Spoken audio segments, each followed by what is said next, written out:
The morning of my 68th birthday arrived the same way they all had for the past 3 years, quietly, without ceremony, in a house that had forgotten how to celebrate anything.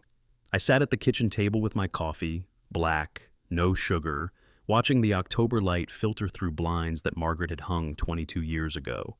She'd insisted on the cream-colored ones, said they made the morning light softer, warmer. I'd wanted plain white, but like most things in our marriage, her version had been better.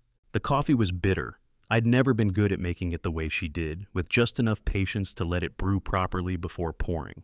These days, patience felt like a luxury I couldn't afford.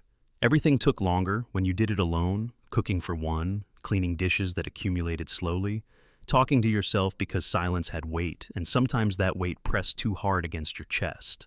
I picked up the newspaper from where I'd left it beside my plate. Same headlines as yesterday, different dates, politicians making promises they wouldn't keep, weather warnings for storms that might miss us entirely, sports scores for games I'd watched alone in the recliner that still carried the faint impression of Margaret's body from 22 years of shared evenings. The house creaked around me, settling into the day's heat with the familiar sounds of old wood and older memories. Down the hallway, I could see into our bedroom, my bedroom now, where the wedding photo still sat on Margaret's dresser, untouched since the funeral. We looked impossibly young in that frame, convinced we had all the time in the world to figure out how to be happy together. We'd had 45 years, not enough, but more than some people get. The kitchen smelled like coffee and the faint ghost of Margaret's lavender soap that lingered in places I couldn't identify. I'd stopped trying to air it out months ago. Some ghosts were worth keeping. At 8:30, the doorbell rang. I wasn't expecting anyone. The few friends we'd had were mostly Margaret's book club ladies, and they'd stopped calling after the first year of my declining their invitations. The mailman left packages on the porch. The grocery delivery came Thursdays. I opened the front door to find a young man in a brown uniform, holding a medium-sized box wrapped in plain brown paper. No return address visible, but my name was printed clearly across the label in block letters. Frank Dalton. The handwriting looked familiar, though I couldn't place it immediately. "Signature required," the delivery man said, holding out an electronic pad. I signed with the stylus, thanked him, and closed the door. The box wasn't heavy, but it had weight beyond its contents. The kind of weight that comes from knowing someone, somewhere, had thought of you on a day when thinking felt dangerous. I carried it to the kitchen table and set it beside my cooling coffee. The brown paper was taped carefully at the seams, no loose edges or hasty work. Whoever had wrapped it had taken time with the task. Inside the outer wrapping was another layer, a white box with a card attached to the top. The card was simple, cream-colored, with "Happy Birthday" printed in blue ink across the front. I opened it. The message inside made my breath catch. "Happy birthday. I thought you should have something nice. E." Just the letter E. But I knew that handwriting now recognized the way the letter slanted left, the way the ink pressed heavier at the beginning of each stroke. Margaret had taught him cursive in the summer between 2nd and 3rd grade, sitting at the same kitchen table with workbooks and endless patience while he struggled to make his letters neat. Ethan, my son. I hadn't heard from him in 3 years, not since that terrible argument on Christmas Day when he had asked for $50,000 to invest in some technology startup that sounded like a fever dream. When I'd said no, when I'd tried to explain that retirement savings weren't gambling money, he'd looked at me like I was a stranger, like I was someone who had personally betrayed him by not being wealthy enough to fund his ambitions. "You've got 2 houses and 7 rental properties," he had said, his voice sharp with frustration. "Don't act like you can't afford to help your only son." But it wasn't about affording it. It was about enabling a pattern that had started in college, the emergency loans that were never repaid, the investment opportunities that always seemed to require my money but never my advice, the way he'd learned to use my guilt over Margaret's death as leverage for his increasingly expensive mistakes. "I won't throw good money after bad," I'd told him that Christmas morning, the words feeling like broken glass in my mouth. He'd left before dinner, Madison trailing behind him with that practiced look of disappointment she'd perfected over the years. They'd taken the wine I'd opened for the occasion, leaving me with a turkey for 12 and the echo of doors slamming. Now, 3 years later, he was sending birthday gifts. I lifted the box carefully, noting its weight, its balance. Inside, nestled in tissue paper like a precious relic, was a bottle of whiskey. Not just any whiskey. This was something special. The label was deep green with gold lettering, the kind of design that whispered of limited editions and prices that required justification. The bottle itself was crystal, cut with patterns that caught the kitchen light and threw it back in amber fragments. I turned it slowly, reading the label. Blackwood Reserve, single malt, 25 years. At the bottom, in small print, only 500 bottles produced. It was beautiful. It was expensive. And it was completely pointless. Ethan knew I'd stopped drinking 3 years ago. He'd been there in the cardiac unit when Dr. Stevens had explained the new reality of my damaged heart. No alcohol, no caffeine after 6 p.m., no stress that I could avoid. Margaret had died 2 months later, and the stress part of the prescription had become impossible to follow. But I'd managed the rest. Ethan had sat in the plastic chair beside my hospital bed, scrolling through his phone while the doctor talked about lifestyle changes and medication schedules. When Dr. Stevens finished, Ethan had looked up just long enough to ask if the insurance would cover the stay. He knew I couldn't drink this whiskey, so why send it? I set the bottle on the counter and stepped back, studying it like a puzzle with missing pieces. The crystal caught the morning light streaming through the window, casting small rainbows on the white cabinets Margaret had insisted would brighten the space. She'd been right about that too. My phone buzzed against the counter. I glanced at the screen. Unknown number. I let it go to voicemail. These days, most calls were either telemarketers or doctors' offices confirming appointments I'd rather forget about. But a minute later, it buzzed again with the same number. Then again. On the 4th ring, I answered. Dad? Ethan's voice came through clear but tentative. Did you get it? 3 years of silence, and his first words were about a package. Not, how are you? Or, I've missed you? Or even, I'm sorry for the things I said. Just the assumption that I'd know what it was. I got it, I said, my voice steadier than I felt. And? What do you think? I looked at the bottle, still catching light like trapped fire. It's a beautiful bottle, Ethan. Expensive. Only the best for you, Dad. There was something in his tone, an eagerness that felt wrong, like a salesman who had oversold a product and was waiting for the complaint. You know I don't drink anymore. A pause. Too long to be natural. I thought, well, it's your birthday. Special occasions, right? The doctor said moderate drinking might be okay now and then. Dr. Stevens had said no such thing. In fact, he'd been very clear that alcohol could interfere with my heart medication in ways that ranged from uncomfortable to fatal. Did he say that? I asked, because I don't remember that conversation. Another pause. Maybe I misunderstood, but it's there if you change your mind. It's supposed to age well unopened. I picked up the bottle, turning it toward the window.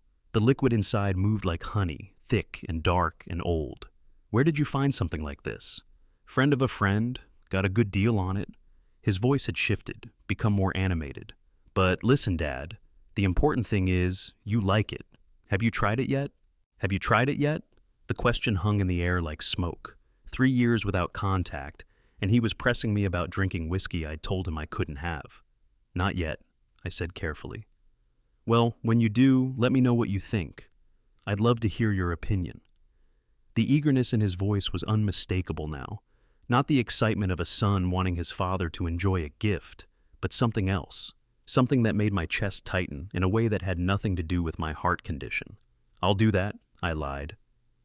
After he hung up, I stood in the kitchen holding the phone, staring at the bottle. The silence around me felt different now. Not peaceful, but watchful. Like the house itself was waiting to see what I'd do next. I thought about Robert Carson, Ethan's father-in-law. A good man, probably around my age, with the kind of weathered hands that spoke of honest work. He'd helped me replace my garage door spring last year when his daughter Madison had brought Ethan by for what turned out to be their last visit. While Ethan had stayed in the living room, making important phone calls, Robert had rolled up his sleeves and spent 2 hours teaching me the proper way to adjust the tension. These old doors, he'd said, wiping grease from his fingers, they just need someone who understands how they work. We'd shared a beer afterward, my last one, as it turned out, sitting on the back porch and talking about the kind of work that mattered. He was the type of man who deserved nice whiskey more than it deserved to gather dust in my cabinet.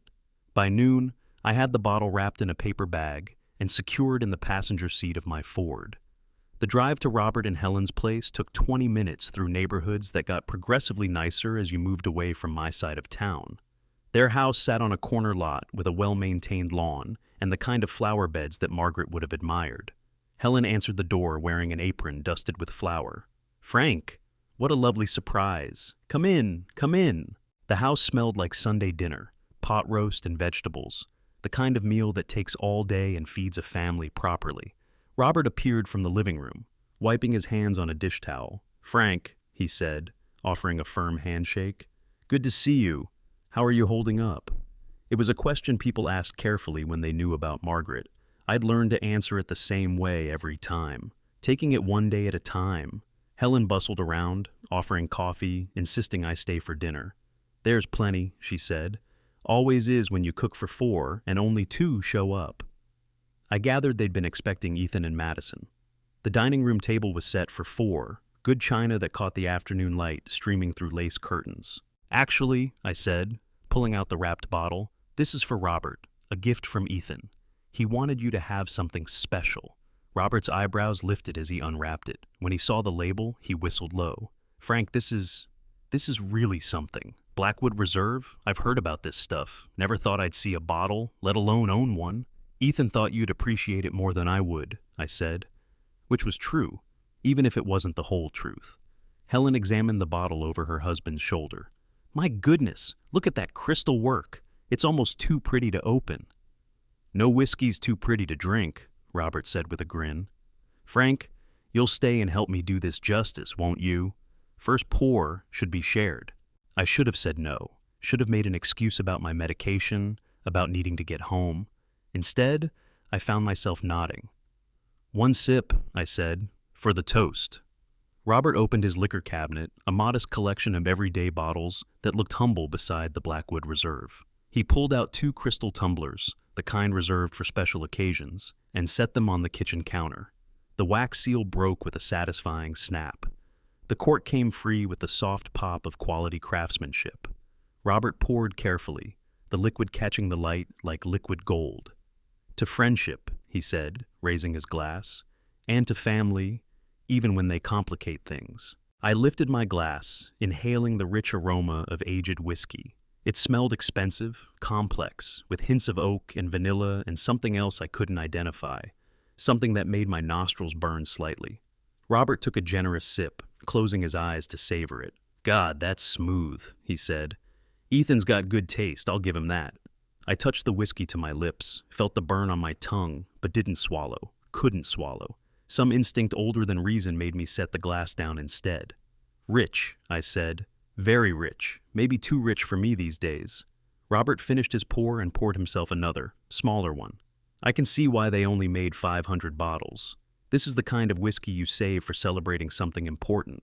We talked for another hour about inconsequential things, the weather, the football season, his daughter's new job in marketing. Normal conversation between 2 men who'd found an unexpected friendship despite the complications their children had created. When I left, Robert walked me to my car, the bottle tucked under his arm like a treasured possession. "Thank you for thinking of me," he said. "And thank Ethan, too, when you talk to him next." I nodded, but something cold was settling in my stomach. The way Robert had savored that first sip, the way he had already planned when to open it again, it felt wrong, like watching someone walk unknowingly toward a cliff edge. Driving home, I replayed the phone conversation with Ethan. "Have you tried it yet?" The eagerness in his voice, the way he'd pressed for details, the assumption that I'd drink something he knew could kill me. Maybe I was overthinking it. Maybe 3 years of silence and loneliness were making me paranoid. Maybe my son had simply wanted to do something nice for his father's birthday, and my suspicious mind was turning generosity into conspiracy. But as I pulled into my garage and sat in the growing darkness, I couldn't shake the image of Robert's face when he had taken that first drink. The way he'd closed his eyes in appreciation, trusting completely in a gift that had come through my hands. If I was wrong about Ethan's intentions, no harm done. Robert would enjoy expensive whiskey, and I'd have misjudged my son's motives. If I was right, I climbed out of the car and walked into the house that felt too big for one person. In the kitchen, Margaret's apron still hung on its hook beside the stove. Her coffee mug still sat in the cabinet, waiting for a morning that would never come. Her reading glasses were folded on the counter beside a mystery novel she'd never finished, bookmarks still marking her place on page 247. I'd kept everything exactly as she'd left it, not out of some romantic notion about preserving her memory, but because changing things required decisions I wasn't ready to make. Which clothes to donate, which books to keep, which remnants of our shared life still mattered enough to occupy space in a house where space had suddenly become abundant. My phone rang. The landline this time, the number only family had. "Dad?" Ethan's voice was different now, less eager, more controlled. "How was dinner with the Carsons?"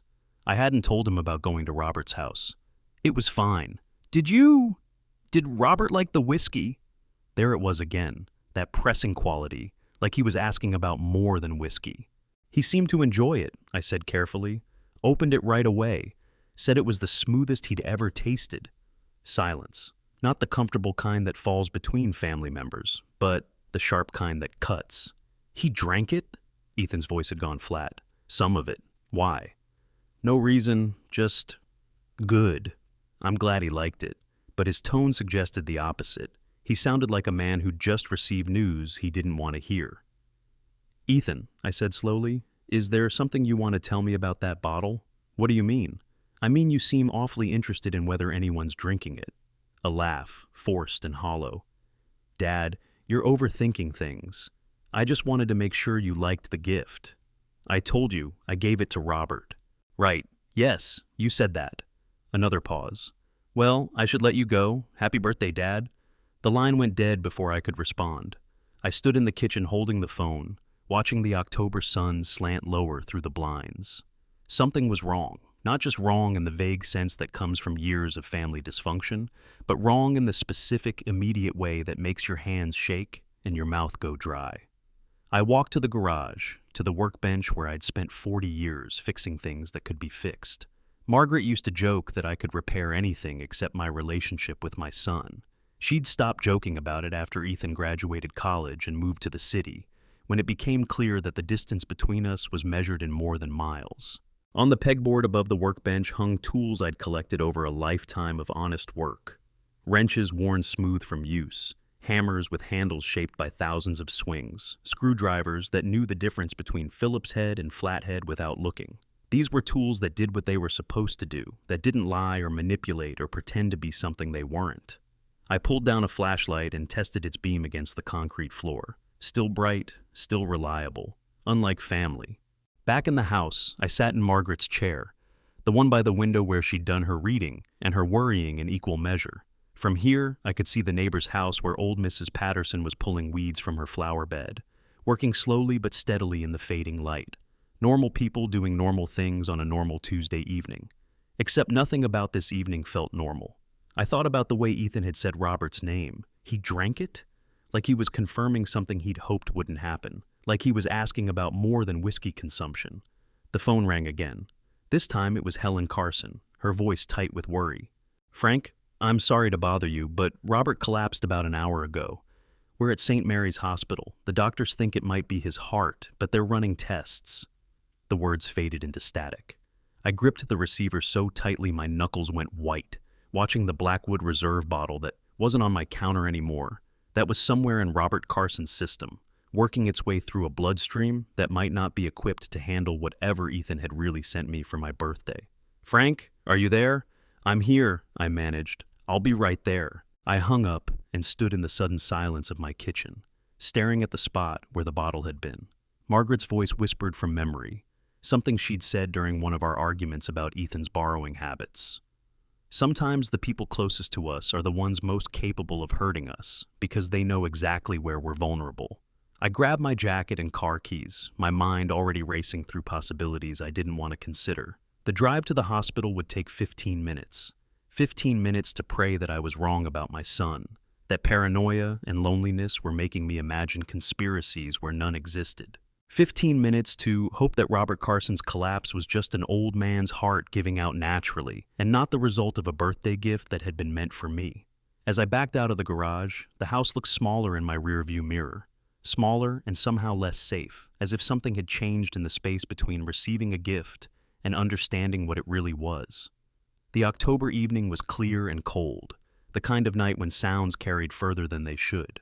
Somewhere in the distance, a dog was barking. Closer, a screen door slammed shut.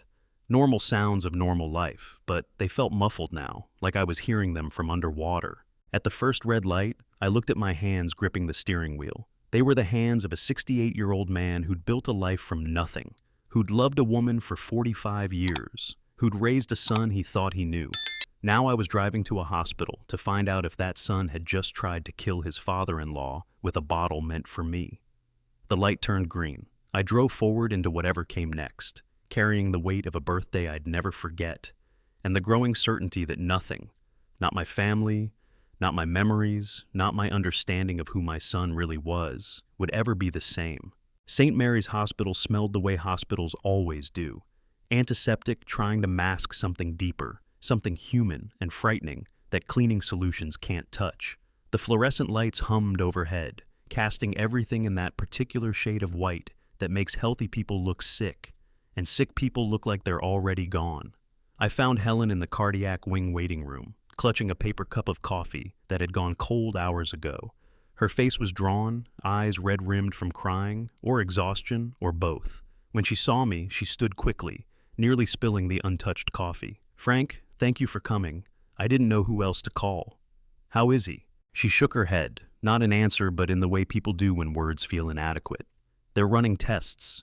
His heart went into some kind of irregular rhythm around 7 o'clock. Just after dinner, she paused, looking at me with eyes that held too much fear. "Frank, the doctors are asking about what he ate, what he drank.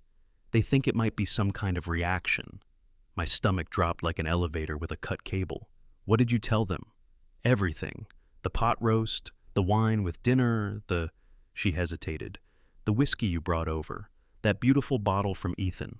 Through the waiting room's window, I could see the parking lot where normal people came and went, dealing with broken bones and routine surgeries and the manageable crises of ordinary life. None of them were sitting in plastic chairs, wondering if their son had just tried to commit murder. "Can I see him?"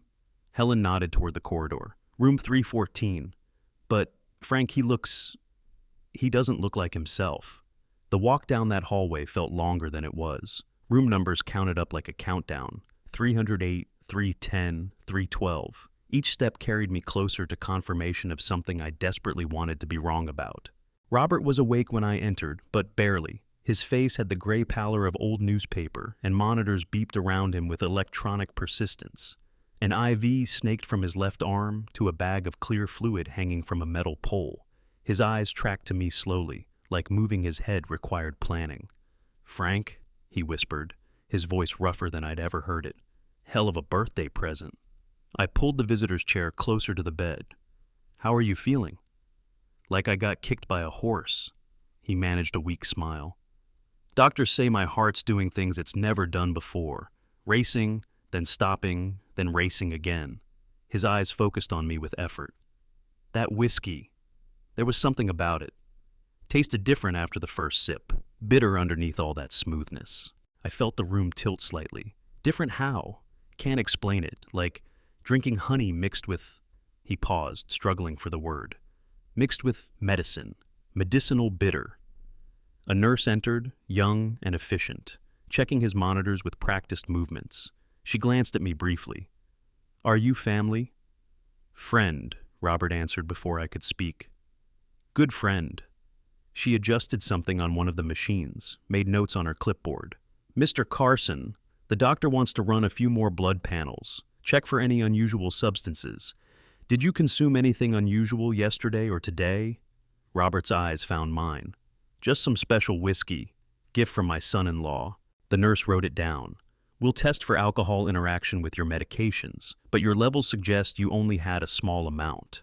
After she left, Robert reached for my arm with a hand that trembled. "Frank, level with me. You think there's something wrong with that bottle?"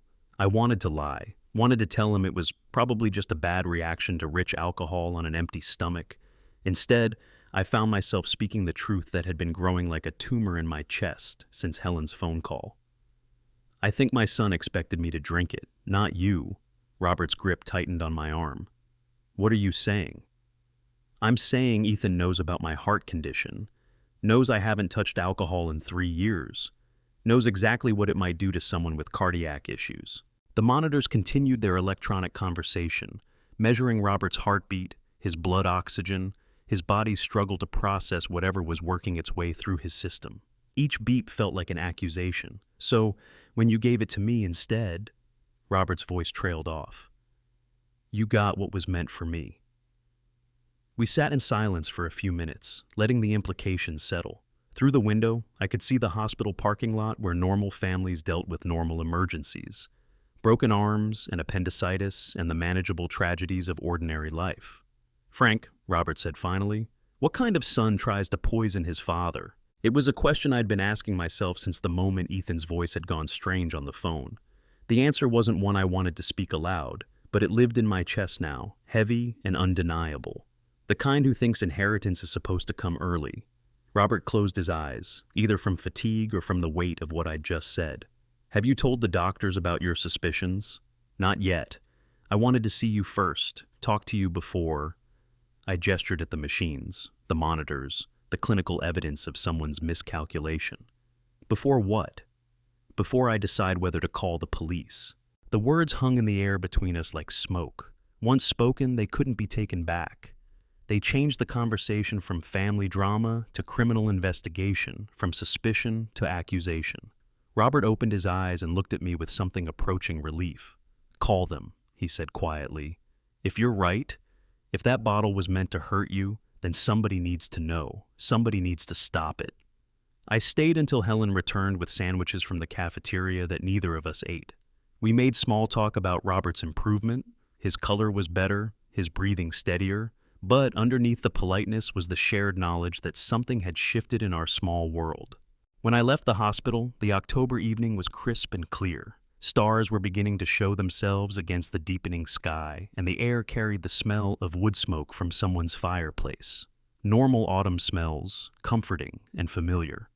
But as I drove home through neighborhoods where porch lights were coming on and families were settling into their evening routines, I couldn't escape the feeling that I was seeing it all from outside now, like someone looking through the windows at a life I used to belong to. My garage smelled like motor oil and sawdust. Honest smells that didn't lie or pretend to be something else.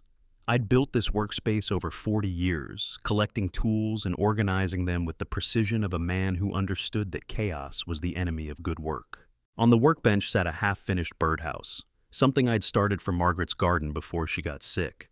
I'd never had the heart to complete it after the funeral, but I'd never thrown it away either. It sat there like an accusation, like all the projects that would remain unfinished, because the person they were meant for was gone. I pulled out my phone and stared at it for a long time. Detective Morrison's business card was still taped to the workshop bulletin board, left over from when someone had broken into Mrs. Patterson's house 2 years ago. He'd seemed competent then, asking the right questions, following through on promises. This would be different. This wouldn't be about stolen jewelry or damaged property. This would be about my son, my family, my suspicion that the boy I'd taught to tie his shoes had grown into a man capable of murder. The phone felt heavy in my hand. Once I made this call, there would be no going back. No pretending that family dysfunction was just dysfunction, that Ethan's 3 years of silence had been about hurt feelings rather than something darker. But Robert Carson was lying in a hospital bed because he'd drunk whiskey that was meant for me, because my son had sent me a gift on my birthday, knowing I couldn't use it, and had seemed genuinely surprised when I'd given it away instead. I dialed Morrison's number. He answered on the second ring, his voice alert despite the late hour. "Morrison. Detective, this is Frank Dalton. You might remember me from the Patterson break-in case." "Of course, Mr. Dalton. What can I do for you?" I told him everything. The bottle, the phone calls, Robert's hospitalization. I tried to stick to facts, to keep the emotion out of it, but my voice cracked when I described the way Ethan had asked if Robert had actually drunk the whiskey. Morrison listened without interruption, the way cops do when they're deciding whether you're reporting a crime or just reporting your fears. "Mr. Dalton," he said when I finished, "these are serious allegations. Before we proceed, I need to ask, do you have any evidence beyond your suspicions? Robert's in the hospital. The whiskey tasted wrong to him. The timing, that's circumstantial. I'm not saying you're wrong, but we'd need something concrete to open an investigation." I thought about the bottle, probably empty by now, about the conversation with Ethan, which was just my word against his, about the 3 years of silence that could be explained away as normal family estrangement. What would constitute evidence? Medical tests showing unusual substances in Mr. Carson's blood, a sample of the whiskey for analysis, documentation of any threats or suspicious communications. His voice softened slightly. Look, I'm not dismissing this. Family poisoning cases aren't uncommon, but they require careful handling. If you're right, we need to be absolutely certain before we move. After he hung up, I sat in the garage workshop, surrounded by tools that made sense and machines that did what they were supposed to do. In the distance, I could hear the sound of televisions through open windows, the comfortable noise of families settling into evening routines. Margaret's voice echoed from memory. You can't fix people the way you fix engines, Frank. People have to want to be fixed. I'd spent 30 years trying to fix Ethan, his grades, his attitude, his increasingly expensive mistakes. I'd written checks and made excuses and convinced myself that the next intervention would be the one that took, that love and patience and financial support would eventually transform my selfish, impulsive boy into a responsible man.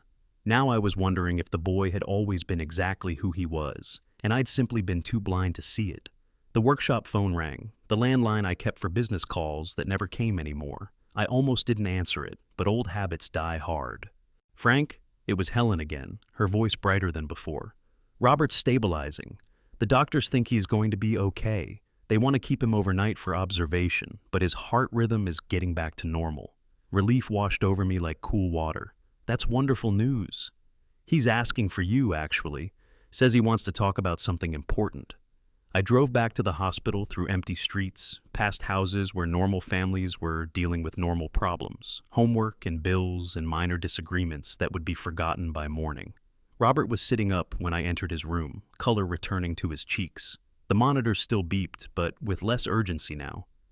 Frank, he said, gesturing to the chair beside his bed, we need to talk. How are you feeling? Better, but listen to me. He leaned forward despite the IV tubing. They tested my blood, found something called glycol compounds. The doctor says it's not normally present in humans unless it's been ingested. My mouth went dry. Ethylene glycol? Something like that. The point is, it doesn't occur naturally. Someone put it there. The room seemed to shrink around us. What did the doctor say? That in larger doses it could have killed me. That whoever put it in that whiskey knew exactly what they were doing. Robert's eyes were steady, clear. Frank, your boy tried to kill you, and when that didn't work out the way he planned, he nearly killed me instead. I sat back in the uncomfortable hospital chair, feeling the weight of certainty settle over me like a heavy coat. There was no more room for doubt, no more space for hoping I'd misunderstood the situation. What do we do now? Robert reached for the water cup beside his bed, his hand steadier than it had been an hour ago. Now we call that detective back. And we make sure your son never gets the chance to send anyone else a birthday present.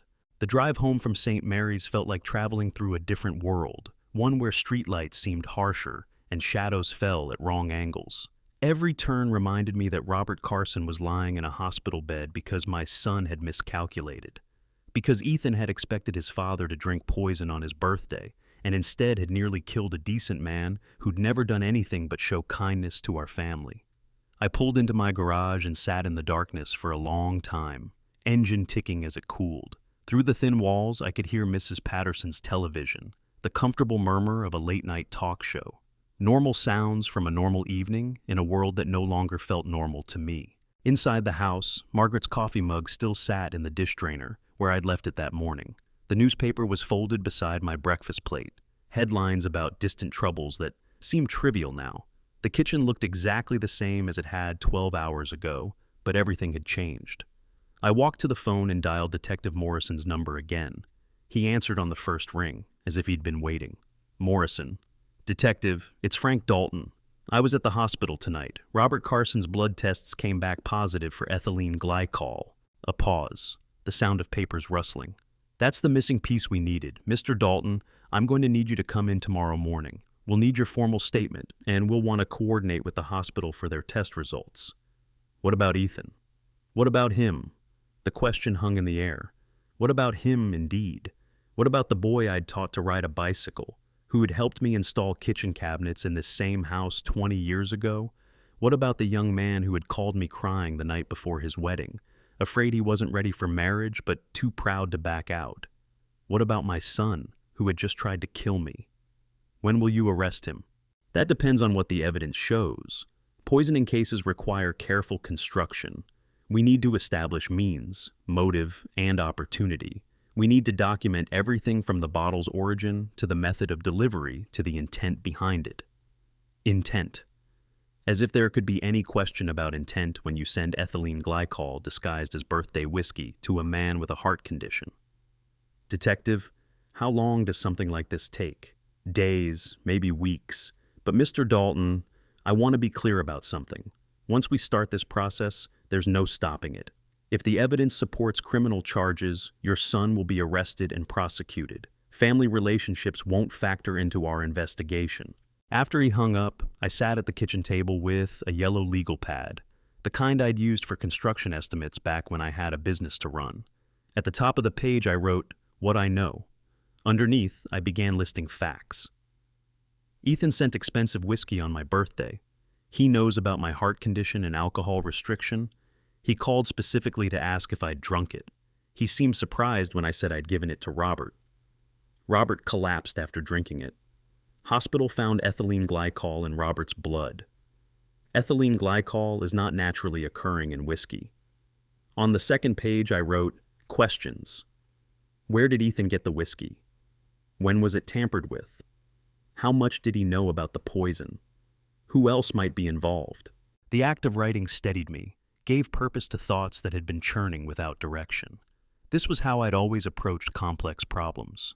Break them down into components, analyze each piece, build towards solutions with careful precision. My phone rang, the landline again. I looked at the caller ID, Ethan Dalton. For a moment, I just stared at his name on the little screen. 3 years of silence, and now he was calling twice in one day. The timing felt important, though I couldn't yet articulate why. I answered on the fourth ring. Dad? His voice was different now, tighter, more controlled. I heard about Robert. Helen called Madison. Is he going to be okay? The doctors think so. That's good. That's really good. But there was something wrong with his relief, something performed about it. Do they know what caused it? I let the silence stretch, watching the second hand on the kitchen clock make its slow circuit. Ethan had taught me, without meaning to, that silence could be a weapon. People rushed to fill quiet spaces, often with more truth than they intended to share. They found something in his blood, I said finally. Something? Ethylene glycol. The pause that followed was longer than surprise. It was the silence of calculation, of a mind working through implications and adjusting strategies. That's terrible, he said finally. How does something like that happen? It doesn't happen, Ethan. It gets put there. What are you saying? I looked at Margaret's photograph on the kitchen counter, taken during our anniversary dinner at the seafood place she'd loved. Her smile was bright and genuine, the smile of a woman who had never had to question whether the people closest to her could be trusted. I'm saying the whiskey you sent me was poisoned. I'm saying Robert nearly died because he drank something that was meant for me. The silence this time was absolute. No background noise, no shifting or breathing, just nothing, as if the line had gone dead. Dad, Ethan said finally, his voice careful and measured, that's a serious accusation. It's a serious situation. Are you suggesting I had something to do with Robert's condition? I'm not suggesting anything. I'm telling you what the blood test showed. Another pause. When he spoke again, his tone had shifted to something I recognized from his teenage years. The voice he used when he'd been caught in a lie but was still calculating whether he could talk his way out of it. Dad, you know I'd never hurt Robert. Or you. The idea that I'd poison anyone? It's insane. Is it? Of course it is. I sent you a birthday gift. A nice bottle of whiskey because I hoped we could start talking again. Maybe share a drink and work things out. You knew I couldn't drink it. I thought maybe for your birthday, maybe just a small glass. You were there when Dr. Stevens explained my restrictions. You heard him say alcohol could interact with my heart medication. That was 3 years ago, Dad. I thought maybe things had changed. But his voice lacked conviction. He was reciting lines from a script that hadn't been rehearsed enough. Things have changed, I said quietly. They've gotten worse. Robert Carson is in intensive care because you made a mistake. I didn't make any mistake because I didn't do anything wrong. Then where did the ethylene glycol come from? How should I know? Maybe the bottle was tampered with before I bought it. Maybe someone at the distillery. Maybe it was industrial contamination. These things happen. I stood and walked to the window, overlooking the backyard, where Margaret had planted roses that still bloomed without her care. The thorns caught moonlight like tiny knives. Ethan, I'm going to ask you a question, and I want you to think carefully before you answer. Okay, if something happened to me, if I had a heart attack or stroke or some other medical emergency, what would happen to my property? Silence. Then, Dad, why would you ask something like that? Because someone who wanted me dead would have a good reason to know the answer. I don't want you dead. But his voice had gone flat, mechanical. You're my father. Am I? Because fathers don't usually receive anonymous gifts of poisoned whiskey from their sons. It wasn't anonymous. It had my initial on the card. The words slipped out before he could stop them. I hadn't mentioned the initial E on the birthday card, hadn't described the handwriting or the wrapping, but Ethan knew exactly what I was talking about.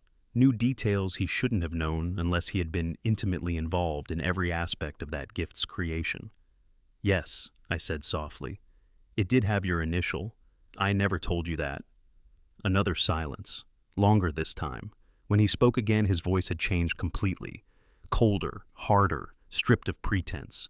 You always were too smart for your own good. Not smart enough, apparently, or Robert Carson wouldn't be fighting for his life right now.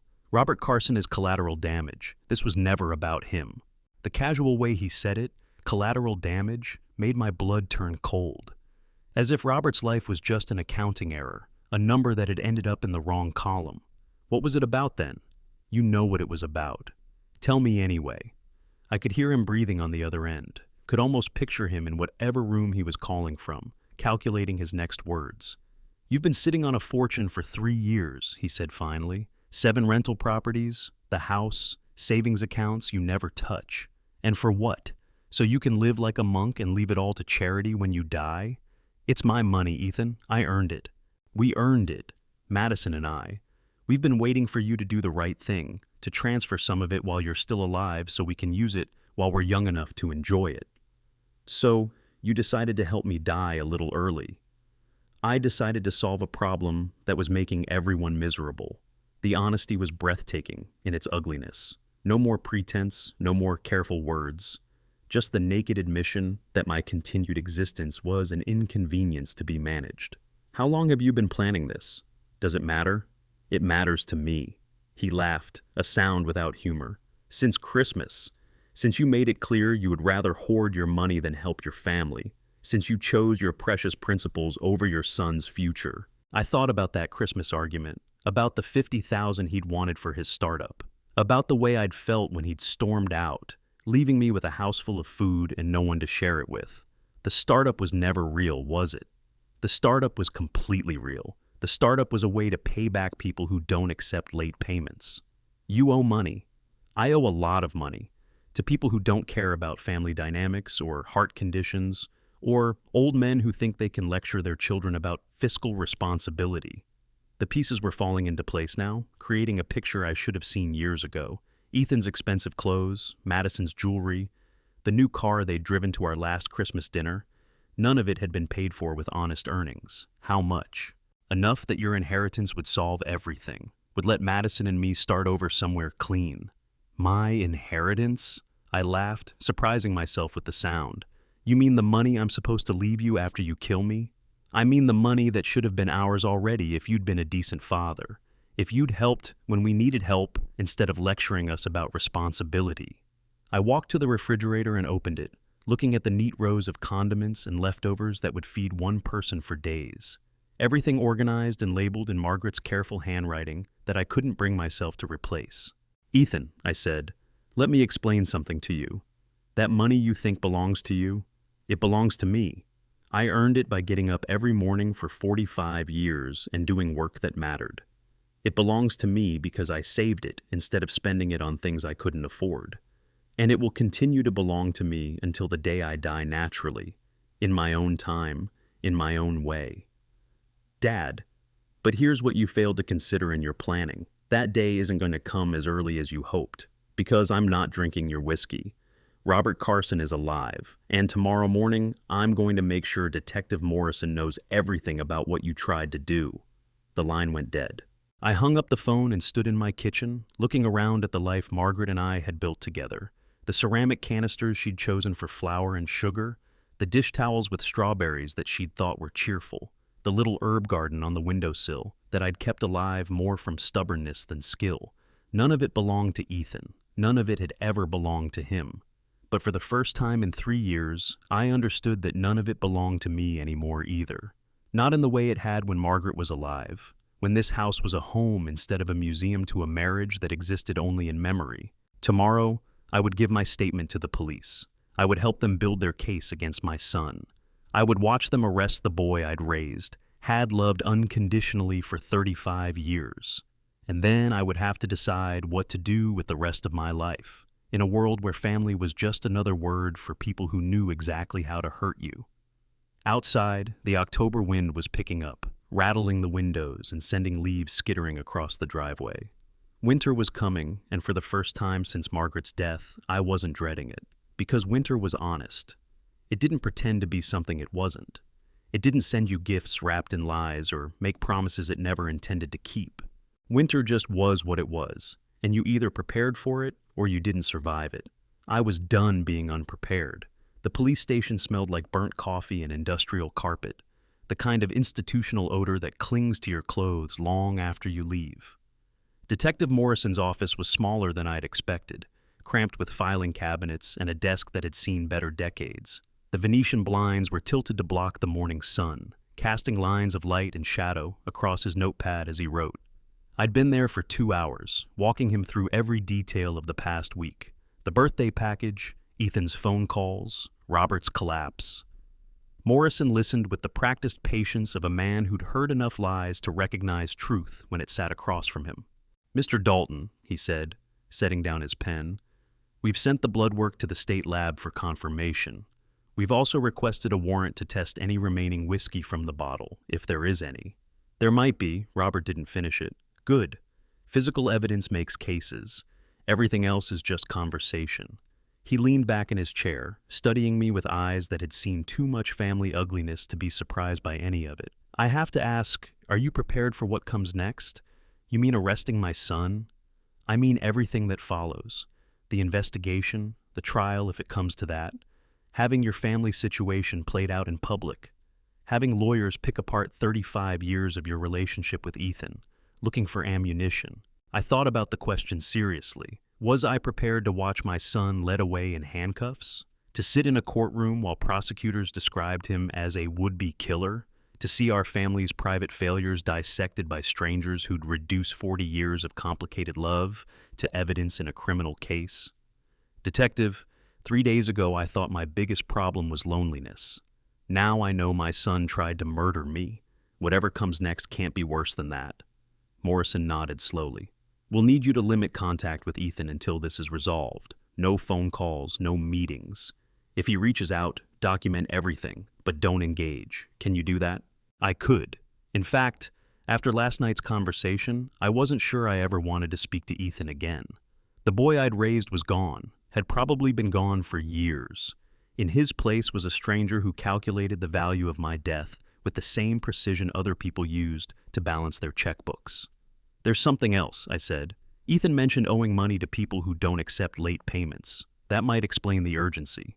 Morrison made a note. "We'll look into his financial situation. Gambling debts, loan sharks, that kind of pressure can make people do things they wouldn't normally consider." But as I drove home from the police station, I wasn't sure that was true. Maybe this was exactly the kind of thing Ethan would normally consider. Maybe I'd been willfully blind to signs that had been there all along. Back home, I found myself walking through rooms I'd shared with Margaret, seeing them with new eyes. The living room where we'd hosted Christmas dinners for Ethan's friends when he was in college. The dining room where we'd celebrated his graduation, his engagement, his wedding. The kitchen where Margaret had taught his Sim to cook Sunday breakfast, patiently showing him how to flip pancakes without breaking them. Every memory felt contaminated now, poisoned by the knowledge of what he'd become, or maybe what he had always been. And I had simply chosen not to see it. In our bedroom, My bedroom. I opened the closet where Margaret's clothes still hung in neat rows. Dresses she'd worn to church, sweaters that still carried the faint scent of her perfume, the blue coat she'd bought for Ethan's wedding, because a mother should look elegant when she dances with her son. She'd been so proud that day. Proud of the man we thought we'd raised, the marriage we thought would settle him down, the family we thought would finally make him happy. We'd danced together at the reception, while Ethan and Madison swayed nearby, and Margaret had whispered in my ear, "We did good, Frank. Look how happy he is." I pulled out the small jewelry box from her nightstand drawer. Inside, wrapped in tissue paper, was the watch I'd given her for our 20th anniversary. White gold with tiny diamonds around the face, more expensive than anything I'd bought before or since. She'd worn it every day until the cancer made jewelry feel too heavy for her wrist. The inscription on the back read, "Time is precious because we spend it together. F." I'd had it engraved at the jewelry store downtown, the same place where I'd bought her engagement ring 30 years earlier. The jeweler had been an old man then, patient with my uncertainty about spending so much money on something so small. "The value isn't in the gold," he'd told me. "It's in what the gold represents. Time, commitment, the promise that you'll keep showing up." Ethan had stopped showing up years ago. Not physically. He'd made appearances at birthdays and holidays when it suited him, but emotionally. Somewhere between childhood and adulthood, he'd learned to see our relationship as transactional. I provided money, support, solutions to problems he'd created. He provided the illusion of family connection when he needed something in return. I'd been so grateful for even that illusion that I'd ignored the calculation behind it. The phone rang again. Not the landline this time, but my cell phone, Madison's name on the screen. I almost didn't answer. Conversations with my daughter-in-law had always been careful affairs, polite exchanges of information about weather and work, and safe topics that couldn't lead to conflict, but curiosity won. "Madison." "Frank, hi." Her voice was tight, controlled. "I wanted to call about Robert. We heard he's in the hospital." "He's stable, should be home in a day or two." "That's good. That's really good." The same words Ethan had used, delivered in the same hollow tone. "Frank, Ethan told me about your conversation last night." I waited, let her fill the silence. "He said you think the whiskey had something to do with Robert's collapse. The doctors think so too. Blood tests don't lie." "But surely you don't think Ethan, he'd never—" She trailed off, unable or unwilling to complete the thought. "Wouldn't he? Frank, that's our family you're talking about. Your son. My husband." I walked to the garage, to the workbench where I'd taught Ethan to use tools properly. Measure twice, cut once, think before you act, plan your work and work your plan. All the lessons I'd tried to pass on to a boy who'd seemed more interested in shortcuts than craftsmanship. "Madison, let me ask you something. In the past year, how many times has Ethan mentioned my will, my property? What would happen to my assets if something happened to me?" Silence, long enough to be an answer. "I thought so," I said. "Frank, we're family. Of course we've talked about the future, about making sure you're taken care of if something happens. Making sure I'm taken care of, or making sure you know exactly what you'll inherit." Her voice sharpened. "That's not fair. Fair is Robert Carson lying in a hospital bed because my son miscalculated. Fair is me sitting in my kitchen wondering if the boy I raised turned into the kind of man who kills for money. You're being paranoid." "Am I? Then explain why Ethan was so interested in whether I'd drunk that whiskey. Explain why he seemed surprised when I told him I'd given it away. He wanted to know if you liked it." "Madison, stop lying. To me, to yourself, to whoever you're really protecting here." The line went quiet except for the sound of her breathing. When she spoke again, her voice was smaller, younger. "Frank, what are you going to do?" "I'm going to make sure Robert gets justice. And I'm going to make sure this never happens again." "The police?" "The police." "You'd really send your own son to prison?" I looked at Margaret's photograph on the workbench, taken during Ethan's high school graduation. She was beaming with pride, one arm around me, the other around our son in his cap and gown. We'd thought we were celebrating the beginning of his adult life. Maybe we were just celebrating the end of our ability to protect him from himself. "Madison, my son sent me poison for my birthday. He nearly killed an innocent man because his plan went wrong. The question isn't whether I'd send him to prison. The question is whether he's already sent himself there. After she hung up, I stood in the garage for a long time, surrounded by 40 years of accumulated tools and half-finished projects. This had been my sanctuary, the place where I had escaped to when Margaret was sick, when the hospital visits and treatment schedules had threatened to drown us both. I'd spent hours out here during her last months, building birdhouses we'd never hang, fixing lawnmowers that didn't need repair, staying busy with my hands so my mind wouldn't have to sit still with what was happening to our life together. Now I was back here for a different kind of escape, trying to process the reality that the boy I'd taught to use these tools had grown into a man who used them for calculations I'd never imagined. On the workbench sat a small wooden box I'd made for Margaret's jewelry, dovetail joints, hand-sanded finish, lined with felt she'd chosen because it matched her favorite dress. I'd spent 3 weeks getting the proportions perfect, wanting to give her something beautiful that would last longer than either of us. Inside the box now was the birthday card from Ethan, just the letter E and those 2 words, Happy Birthday. I'd kept it not as a memento, but as evidence, proof that this had really happened, that my son had really signed his name to attempted murder. My phone buzzed, a text message from an unknown number. We need to talk, tonight, come alone. I stared at the words for a long time, then deleted the message and turned off the phone. Whatever Ethan wanted to discuss, it could wait until Detective Morrison had finished building his case. Because I was done taking orders from a son who'd confused my love with weakness, my patience with stupidity. The afternoon light was slanting low through the garage windows when I finally went back inside. The house felt different now, not empty in the way it had since Margaret's death, but watchful, as if the walls themselves were holding their breath, waiting to see what would happen next. I made dinner, a simple sandwich and soup, and ate it at the kitchen table while reading a mystery novel Margaret had left bookmarked. She'd always been better at figuring out endings before the author revealed them, could spot the guilty party chapters before the detective made his accusations. Pay attention to what they don't say, she'd tell me. The lies are in the spaces between words. I wish she were here now to help me read the spaces in Ethan's voice, to tell me what I'd missed during 35 years of conversations, where I'd been listening for love instead of deception. But Margaret was gone, and I was alone with the knowledge that my son had tried to kill me with a birthday gift. Outside, the October evening was settling into darkness.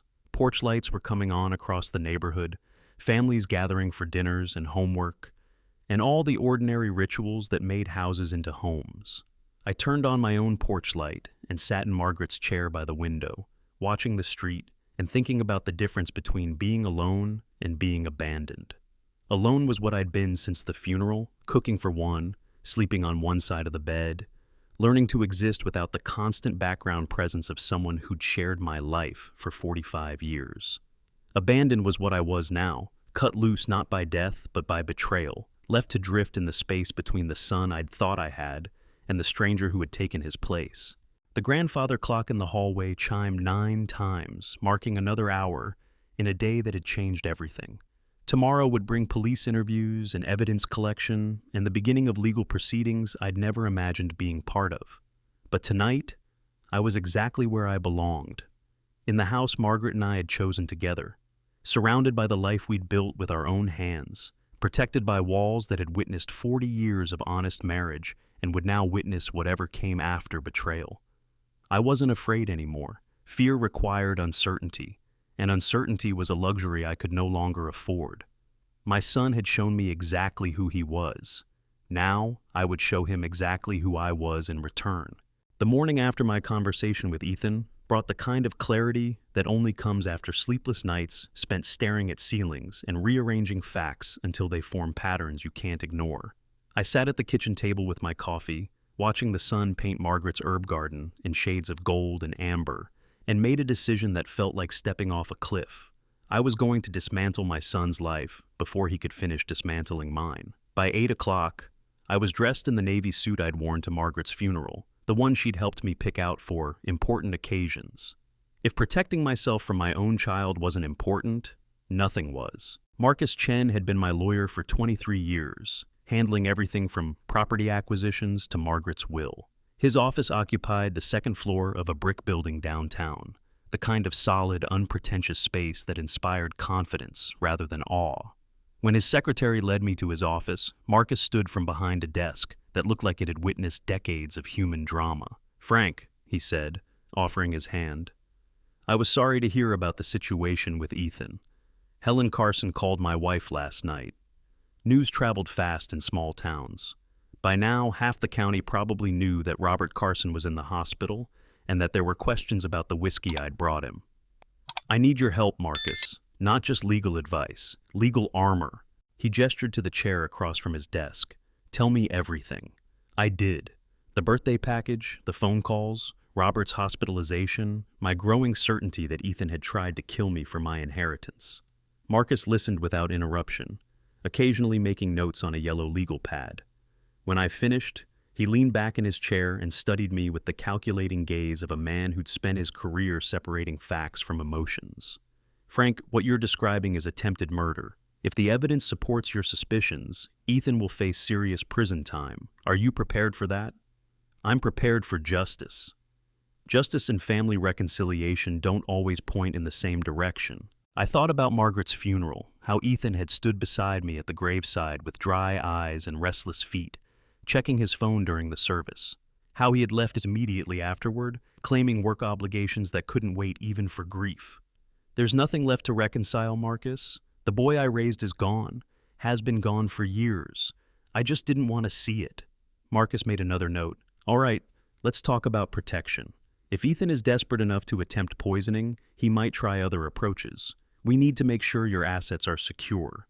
He pulled a thick folder from his filing cabinet and spread documents across the desk. Property deeds, account statements, insurance policies, the paper trail of a life lived responsibly. "Your primary vulnerability is the will," Marcus said, pointing to a document I'd signed 3 years ago. "Currently, Ethan inherits everything if something happens to you. That's powerful motivation for someone in his situation. Change it. To what? Charity? Distant relatives?" I looked out the window at the courthouse square, where normal people were dealing with normal legal matters, divorces and property disputes, and the manageable complications of ordinary life. "What are my options?" Marcus pulled out a fresh legal pad. "We could establish a trust, transfer ownership of your major assets to an entity you control, but that can't be easily challenged. We could revoke Ethan's inheritance entirely, or we could create a structure that makes your death financially worthless to him." Explain that last one. "A charitable remainder trust. You transfer your assets to a trust that pays you income for life, then distributes the remainder to designated charities after your death. Ethan gets nothing, and there's no financial incentive for removing you from the picture." The idea had appeal, but it felt like surrender, like admitting that my own son was such a threat that I needed legal barriers to protect myself from him. "What about the properties? The rental income?" "Same structure, transfer ownership to the trust, maintain control during your lifetime, designate charitable beneficiaries. It's irrevocable once established, which means even if someone gained power of attorney over your affairs, they couldn't undo it." I thought about the 7 rental properties I'd accumulated over 40 years of careful investing. Small apartment buildings and duplexes in working-class neighborhoods, nothing fancy, but solid investments that provided steady income. Margaret had helped me evaluate each purchase, walking through empty units with her practical eye for what renters would want. "How long would this take?" "If we move fast, 2 weeks, maybe less if you're willing to sign documents without extensive review." "I want extensive review. I want this bulletproof." Marcus smiled for the first time since I'd arrived. "I was hoping you'd say that." We spent the next 3 hours going through my financial situation with forensic precision. Bank accounts, investment portfolios, insurance policies, the deed to the house Margaret and I had bought as newlyweds. Every asset cataloged, every vulnerability identified. The picture that emerged was of a man who had lived below his means for decades, saving money not from miserliness, but from the Depression-era wisdom that security came from preparation, not luck. Margaret and I had been comfortable without being wealthy, careful without being cheap. "Frank," Marcus said as we reviewed the final tally, "you're in better shape than most men your age, better shape than most men any age. This trust structure will protect everything you've built. And Ethan gets nothing. Ethan gets what he's earned, which, based on what you've told me, is significantly less than nothing." That afternoon, I drove to the bank where I'd done business for 30 years. Sarah Mitchell, the branch manager, greeted me with the kind of professional warmth reserved for customers whose accounts never caused problems. "Mr. Dalton, how can we help you today?" "I need to make some changes to my accounts, add security measures, change access permissions." We sat in her office while she walked me through options. Multi-factor authentication, verbal passwords, restrictions on large withdrawals, the digital equivalent of deadbolts and security systems. "Is there a specific concern?" she asked carefully. "Family security issues. I want to make sure no one can access my accounts without proper authorization." Sarah nodded with the understanding of someone who had seen enough elder financial abuse to recognize the warning signs. "We can set up alerts for any unusual activity. Transactions over certain amounts will require in-person verification with photo ID." By the time I finished at the bank, my financial life was locked down tighter than Fort Knox. Ethan could charm, manipulate, or threaten all he wanted. He'd never touch a penny of money I hadn't specifically authorized. The drive home took me past Robert and Helen's house. Helen's car was in the driveway, which meant she was probably packing a bag for Robert's return from the hospital. Normal concerns for a normal family, dealing with a normal medical crisis. Except there was nothing normal about any of it. At home, I found Detective Morrison's business card tucked into my front door. A handwritten note on the back. "Lab confirms ethylene glycol. Need to discuss next steps. Call when convenient." I called immediately. "Morrison?" "Detective, it's Frank Dalton. I found your card." "Good. Can you come in tomorrow morning? We've got confirmation from the state lab, and the district attorney wants to move forward. We'll need your formal statement for the warrant application." "Warrant for what?" "Ethan's arrest, and a search of his residence. If he's got more of whatever he used to poison that whiskey, we want to find it before he uses it again." The reality of it hit me like cold water. Tomorrow, police would arrest my son. There would be mugshots and fingerprinting and a jail cell. The local newspaper would pick up the story. Neighbors would whisper. The life Ethan had built, legitimate or otherwise, would collapse in a matter of hours. "Mr. Dalton, you still there?" "I'm here. What time tomorrow?" 9 o'clock. And Frank, stay alert tonight. Desperate people make poor decisions. After he hung up, I walked through the house, checking windows and locks with the methodical precision of a man who understood that safety was earned through attention to detail. In the bedroom, I moved Margaret's jewelry box to the safe behind her dresser, the one she'd insisted we install after the Patterson break-in. The safe held our important documents: birth certificates, insurance policies, the deed to the house. I added the birthday card from Ethan, the one with his handwritten initial, evidence in a case I'd never wanted to build. As darkness settled over the neighborhood, I sat in Margaret's reading chair with a cup of tea and tried to imagine tomorrow's headlines. Local man arrested in poisoning case. Son charged with attempted murder of father. The boy who'd learned to ride his bicycle in this driveway, who'd graduated from the high school 6 blocks away, who'd brought Margaret flowers on Mother's Day until college taught him that mothers were just another obligation to manage. That boy would become a crime statistic. My phone rang at exactly 10 o'clock. Ethan's number. I let it go to voicemail, but I listened to the message immediately. "Dad, we need to talk. Face to face.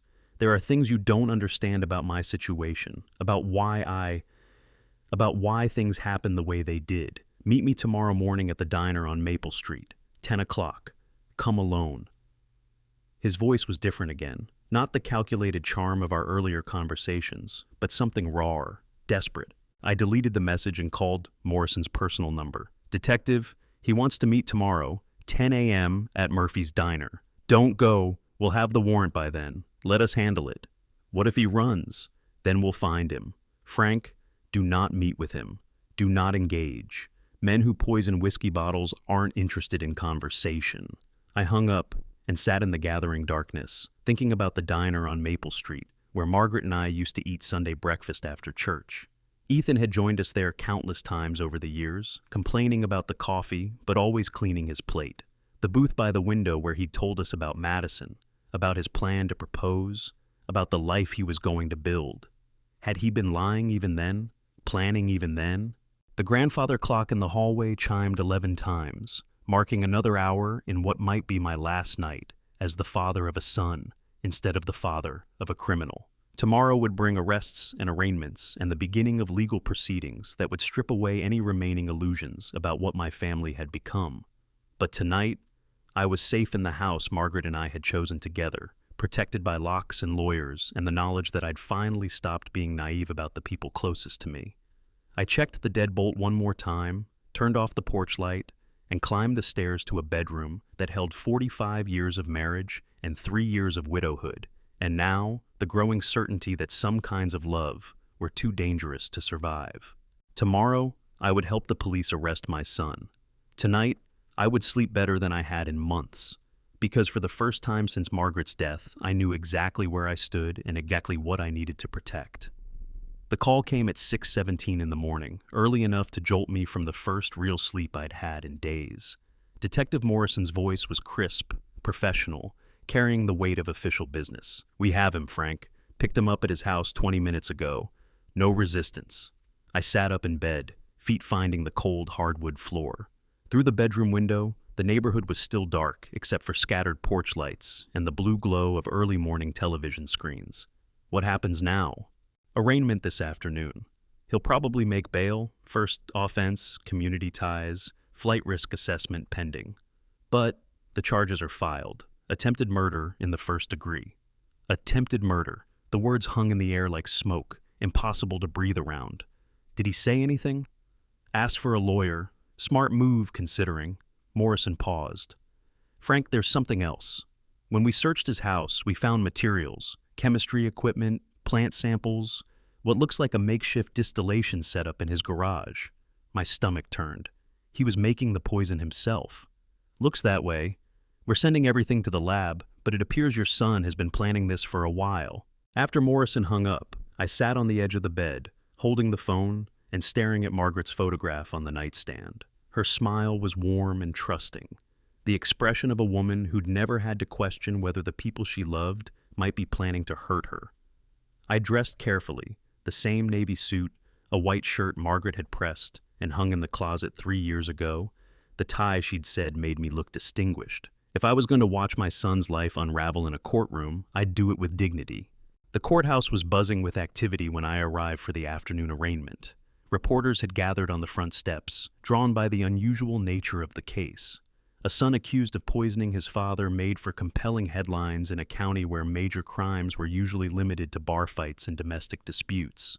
I entered through the side door, avoiding the cameras, and found a seat in the back of the courtroom. The space smelled like old wood and nervous sweat, with uncomfortable pews that made everyone look guilty of something.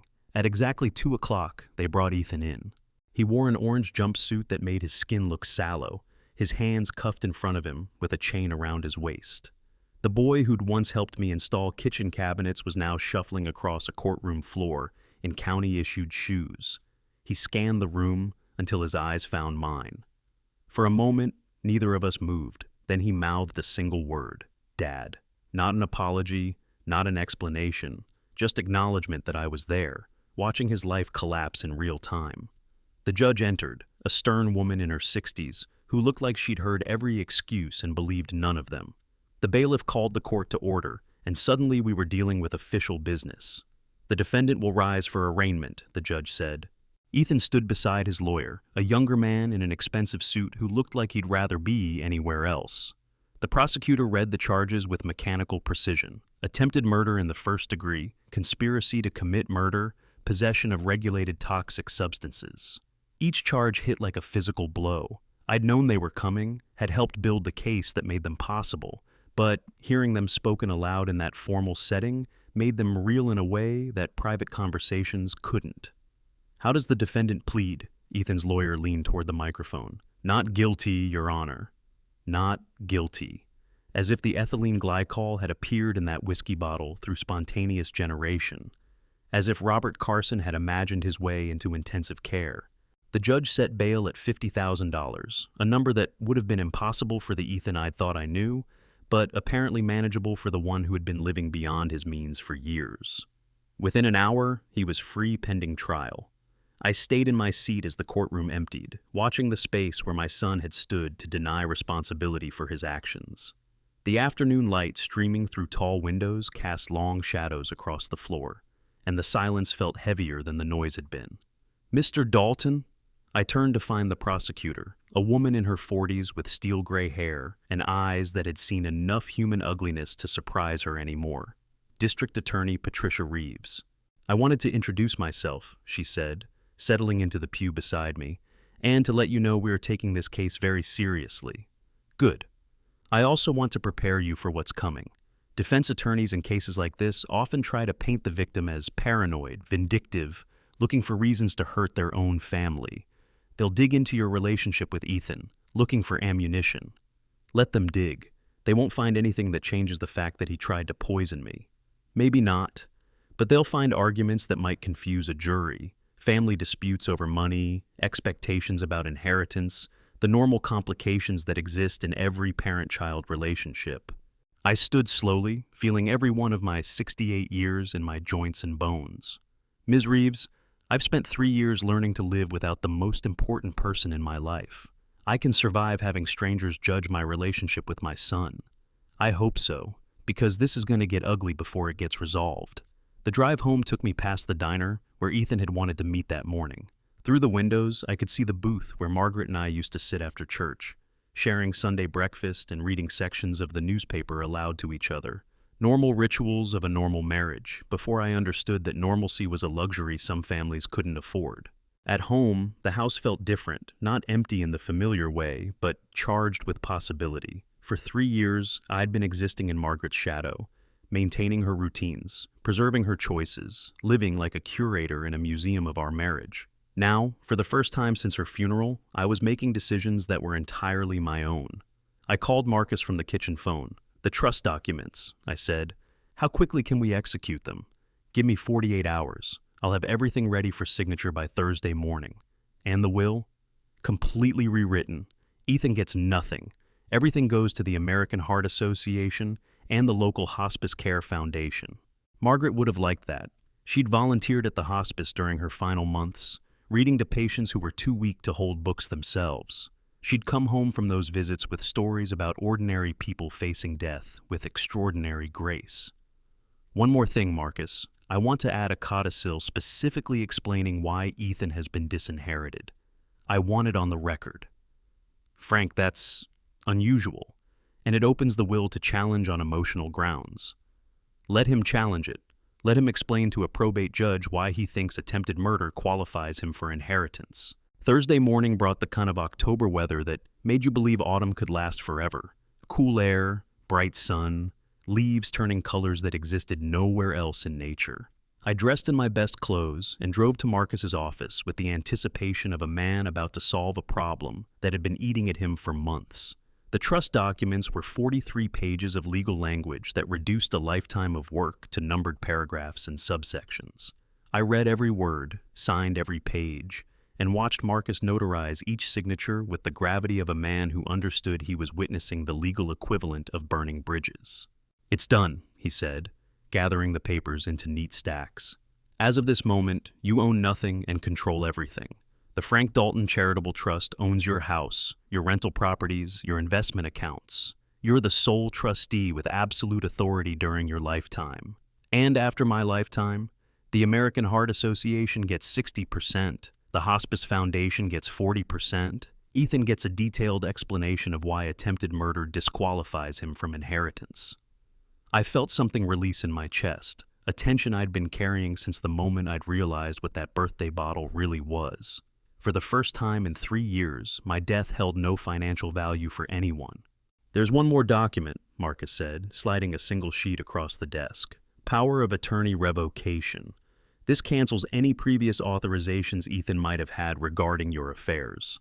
I signed it without reading. Whatever permissions I'd given my son over the years, emergency medical decisions, financial account access, property management authorities, were now null and void. Driving home, I passed the hospital where Robert Carson was probably preparing for discharge. His life had been saved by my paranoia and his own constitution, but he'd carry the effects of Ethan's miscalculation for months to come. Heart damage from ethylene glycol poisoning wasn't something you recovered from quickly. At home, I found Madison's car in my driveway. She was sitting on the porch steps, wearing a black coat and sunglasses despite the overcast sky. When I pulled into the garage, she stood and walked toward me with the careful steps of someone approaching a dangerous animal. "Frank," she said as I climbed out of the car, "we need to talk. Do we? About Ethan, about what happened, about what's going to happen next." I unlocked the front door and gestured for her to enter. The living room felt too small with both of us in it, crowded with the weight of everything that couldn't be unsaid. "Coffee?" I offered, because Margaret had trained me to be a host even when I didn't feel hospitable. "Please." I made coffee with the careful precision of a man who had nothing but time, measuring grounds and water with laboratory accuracy. Madison sat at the kitchen table, her sunglasses finally removed to reveal eyes that were red-rimmed and exhausted. "He didn't mean for Robert to get hurt," she said as I set a cup in front of her. I took my own seat across from her, the same chair I'd occupied for thousands of meals with Margaret. "What did he mean?" "He hoped you'd drink just a little, not enough to kill you, just enough to make you sick, to prove you needed help, needed someone to take care of your affairs." The explanation was worse than murder. Murder, at least, was decisive. This was manipulation dressed up as concern, attempted poisoning disguised as intervention. And then what? He'd move in to take care of me? Madison's hands wrapped around the coffee mug like she was trying to absorb its warmth. "There are debts, Frank. Serious debts to serious people. Ethan's business, it's been struggling for over a year. The startup money you wouldn't give him, he borrowed it from other sources." "What kind of other sources?" "The kind that don't forgive late payments." I thought about Ethan's expensive clothes, the new car, the lifestyle he had been maintaining despite a failing business. All of it built on borrowed money and borrowed time. "How much does he owe?" "Enough that your inheritance would solve everything, would let us start over somewhere else, somewhere clean." The casual way she said your inheritance, as if my death was just a financial planning strategy they had been discussing over dinner. "Madison, do you hear yourself? You're talking about my death like it's a business transaction. I'm talking about survival, about what happens to families when money people come knocking." I set down my coffee cup with deliberate care.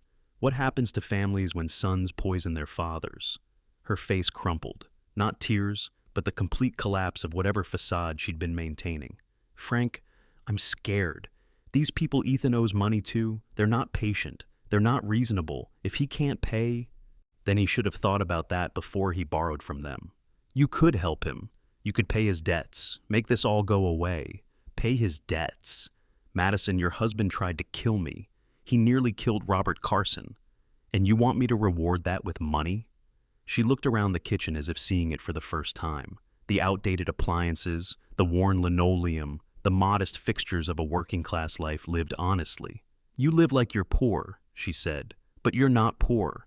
You're sitting on a fortune while your son drowns.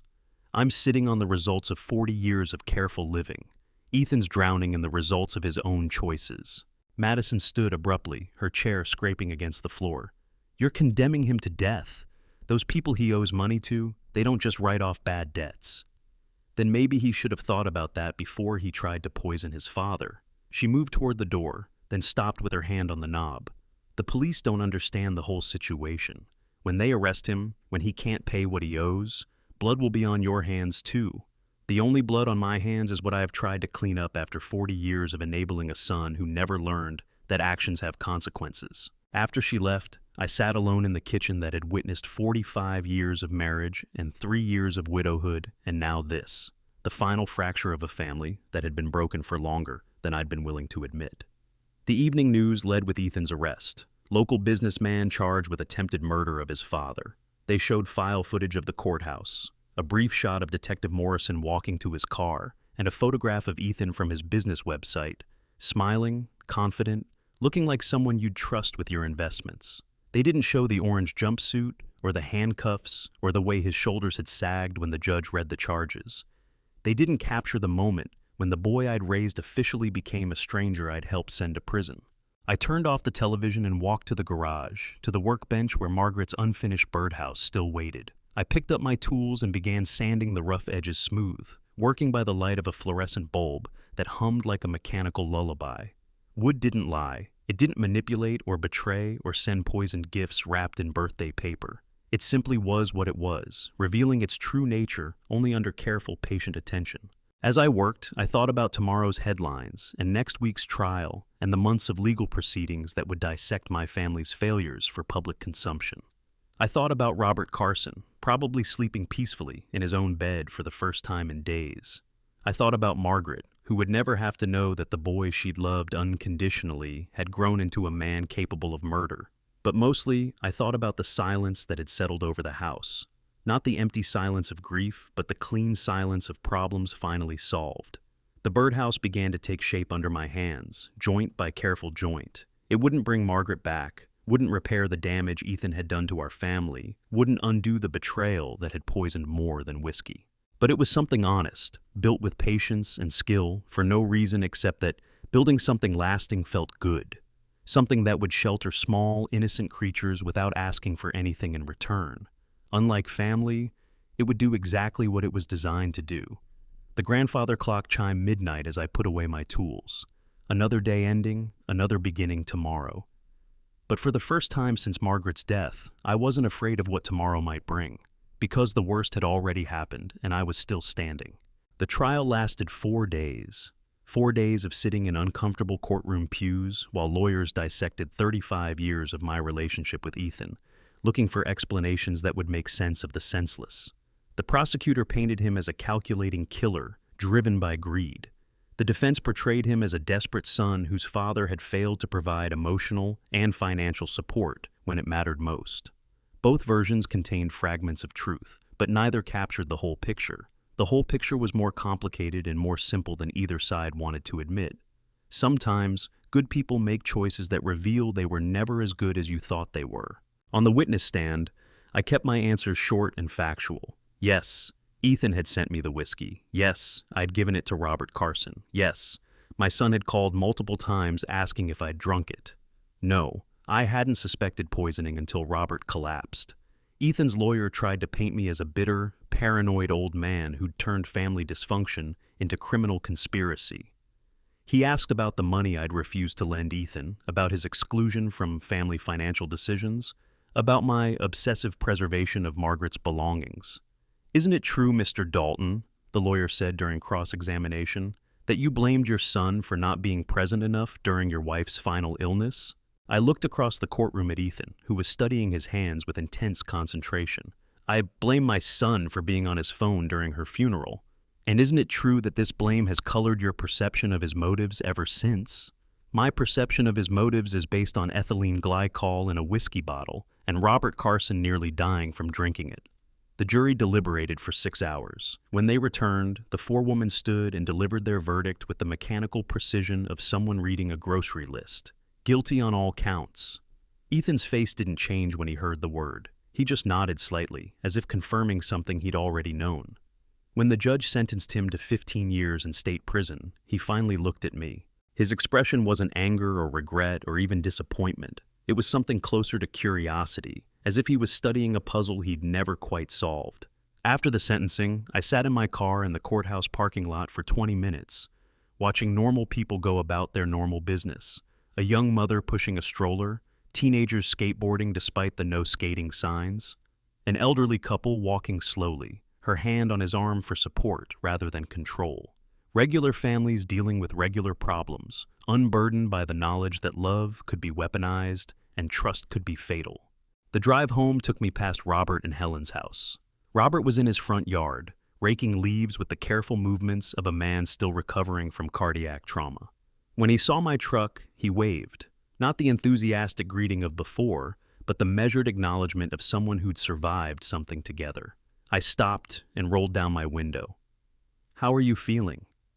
"Better each day," he said, leaning on the rake handle. "Doctors say my heart's healing well. Should be back to normal in a few months." Normal, as if normal was something any of us could return to after learning what we'd learned about the people closest to us. "I'm glad."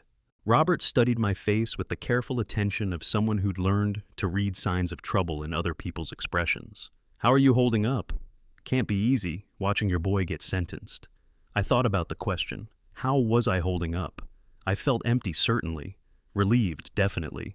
But not broken, not destroyed, just finished with something that had been draining me for longer than I'd realized. "I'm doing all right," I said, and meant it. 6 months later, I was sitting on the back porch, watching spring arrive in Margaret's garden. The roses she'd planted were blooming again, and the herb garden on the windowsill was thriving under my attention. I'd learned the difference between basil and oregano, between plants that needed daily water and those that preferred neglect. The house felt different now, not empty, but peaceful. I'd donated Margaret's clothes to the church charity drive, keeping only a few items that held specific memories. Her wedding dress, the sweater she'd worn on our first anniversary, the reading glasses that had sat beside her mystery novels. I'd finished the birdhouse finally. It hung from the oak tree in the backyard, and a family of wrens had moved in during the first week of April. Every morning I could hear them chirping their small, ordinary songs while I drank coffee that I'd finally learned to make properly. The mailbox held the usual collection of bills and advertisements, but also something unexpected: a letter from Ethan. The return address was the state correctional facility, 60 miles north. I'd been expecting it, but holding the envelope still made my hands shake slightly. I opened it at the kitchen table, Margaret's photograph watching from the counter. "Dad, I know you probably don't want to hear from me. I know I have no right to ask for anything after what I did. But I wanted you to know that I understand now what I threw away. Prison gives you time to think, too much time. I think about Robert Carson every day, about how he looked when they put him in the ambulance. I think about you, sitting alone in that house, wondering if your own son wanted you dead. The money doesn't matter anymore. The debts, the pressure, the fear. None of it matters when you're facing 15 years of concrete walls and steel bars. What matters is that I destroyed our family for something that was never worth destroying it for. I don't expect forgiveness. I don't expect you to visit or write back or think of me as your son anymore. I just wanted you to know that the man who sent you that bottle isn't who I want to be. Maybe it's too late to become someone better, but I'm going to try. I hope you're taking care of yourself. I hope you're not sitting alone in that house, punishing yourself for my failures. Mom wouldn't want that. Ethan." I read the letter twice, then folded it carefully and placed it in the drawer where Margaret used to keep recipes she meant to try but never got around to. I didn't feel forgiveness exactly, but I didn't feel anger anymore either. What I felt was something closer to relief. Relief that the boy I'd thought I'd failed had managed to find some small piece of decency in the wreckage of his choices. Relief that somewhere inside the man who'd tried to kill me, a fragment of the son I'd raised still existed. It wasn't enough to rebuild trust. It wasn't enough to repair 15 years of damage, but it was enough to let me stop carrying the weight of wondering if I'd somehow created the monster who'd sent me poisoned whiskey for my birthday. That evening, I called Robert Carson. "How would you feel about dinner Sunday?" I asked. "Nothing fancy, just pot roast and conversation." "I'd like that," he said. "Helen's been wanting to check on you anyway. Make sure you're eating properly. Tell her I'm learning to cook again. Not Margaret's standard, but edible. She'll bring dessert anyway. You know Helen." I did know Helen. I knew Robert too. I knew they were the kind of people who showed up when you needed them, who stayed loyal when loyalty was tested, who didn't calculate the value of friendship based on what they might inherit someday. They were family in ways that had nothing to do with blood. Sunday dinner was everything it should have been. Good food, easy conversation, the comfortable presence of people who'd chosen to care about each other. Helen brought apple pie. Robert told stories about his grandson's Little League team. We talked about everything except poison and trials and sons who'd confused love with leverage. As they were leaving, Robert paused at the door. "Frank, I want you to know something. What Ethan did, what he tried to do, that's on him, not on you. You raised a boy the best way you knew how. What he became after that was his choice." I nodded, throat too tight for words. "And another thing," Robert continued. "Margaret would be proud of how you handled this. Standing up for yourself, protecting what she helped you build. She'd be proud." After they left, I sat in Margaret's reading chair and watched the sun set over the garden she'd planned, but would never see in its full glory. The roses climbed the trellis exactly as she'd envisioned, and the herb garden filled the evening air with scents that belonged to memory and possibility in equal measure. My phone sat silent on the table beside me. No calls from Ethan, no threats from Madison, no pressure from anyone about anything. The silence was complete, clean, unmarked by the anxiety that had colored every quiet moment for months. I thought about the letter in the kitchen drawer, about the boy who'd written it from behind bars and steel doors. Maybe someday I'd write back. Maybe someday we'd find a way to have conversations that weren't poisoned by the past. But not today. Today was for sitting in the peace I'd finally learned to distinguish from loneliness. In the house I'd protected from people who had confused possession with love. The grandfather clock chimed 9 times as I prepared for bed. I locked the door, turned off the porch light, and climbed the stairs to a bedroom holding 45 years of marriage, 6 months of widowhood, and now the quiet satisfaction of surviving betrayal without being destroyed by it. In the nightstand drawer, Margaret's wedding ring caught the lamplight. I'd stopped wearing mine after the funeral, but kept hers close, a reminder of what honest love looked like. Tomorrow would bring its own small challenges, calls to return, bills to pay, the steady maintenance of a life lived alone, but not lonely. There would be visits with Robert and Helen, conversations without calculation or defense. And there would be the knowledge that I'd made hard but necessary choices to preserve my dignity, and perhaps my life. As I turned off the lamp, I heard the spring wind stirring the oak tree where the wrens had nested. Small birds living small lives, building homes, raising young, trusting tomorrow would be safe enough for singing. I wasn't angry anymore, not at Ethan, not at the years of signs I'd ignored. Anger demanded energy better used elsewhere. I wasn't broken either. Broken implied something once whole. Our relationship had been built on my excuses and his exploitation. That wasn't brokenness. It was flawed from the start. What I was, finally, was free. Free from fixing someone who never wanted to be fixed. Free from fearing that my own child plotted my downfall. Free from carrying love for someone who saw it only as weakness. The house settled around me with its familiar creaks and sighs, comforts through 45 years of marriage, and comforts still for however many years remained. Margaret's presence was here, not haunting, but blessing. She would have understood my choices, grieved for Ethan yet supported me. She would have known, as I now knew, that sometimes the most loving act is refusing to enable someone's worst impulses. Outside, a night bird called across the dark, not mournful, simply present, claiming its space in a world with room for many songs. I closed my eyes and listened to my house breathe, to the steady tick of the grandfather clock, marking time that was mine alone, time I would spend as I chose, protected by documents that valued my life more than my death, surrounded by people whose loyalty had earned them a place in my world. It wasn't the ending I'd once imagined. Family holidays, grandchildren, twilight years with Margaret. But it was honest. It was safe. It was mine. That was enough. More than enough. It was everything.